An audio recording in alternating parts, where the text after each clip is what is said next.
টোটো থেকে নেমেই আমরা একটু হেঁটে ফেরিঘাট সামনে সেখান থেকে টিকিট কেটেই আমরা লঞ্চে উঠে পড়েছিলাম। যে একটা মজা যে বড় মার কাছে যাচ্ছি। যাই হোক, আমরা সবাই মিলে একটু ঢং করে নিচ্ছিলাম।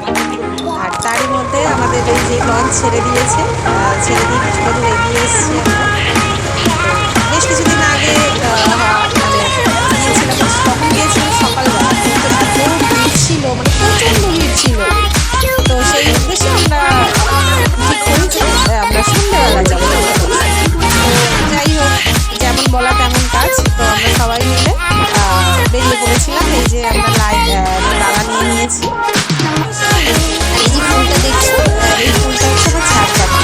কত সুন্দর না? আর একটা সময় হচ্ছে মন থেকে নিয়ে যাওয়া মায়ের জন্য ঠিক মতো নেয় ব্রাহ্মণ মশাই, ঠিক আমার ফুলটা নিয়েছিল মাকে দিলে আমার এটা দেখে আরও বেশি ভালো লাগে। আর তারও আগে একবার ছাদ বাগানে নিয়ে গিয়েছিলাম মায়ের, তো সেটা নিয়েছিলেন অত ভিড়ের মধ্যেও। তো যাই হোক, মন থেকে কিছু আনলে বা কিছু করলে সেটা হয়।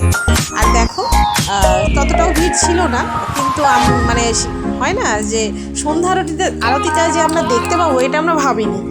তো এত সুন্দরভাবে মাকে দর্শন করেছি, প্লাস আরতিটা এত সুন্দরভাবে আমরা দেখেছি। শুধু একরকম আরতি এই যে পঞ্চপ্রদীপের আরতি নয়, আরও পরপর অনেকগুলো আরতি হয়েছে। তো তোমাদের পরে আমি আস্তে আস্তে আরও ভিডিও দেবো, তো তখন তোমরা দেখতে পাবে। তোমরাও দেখো, যারা দেখোনি, যারা দেখেছো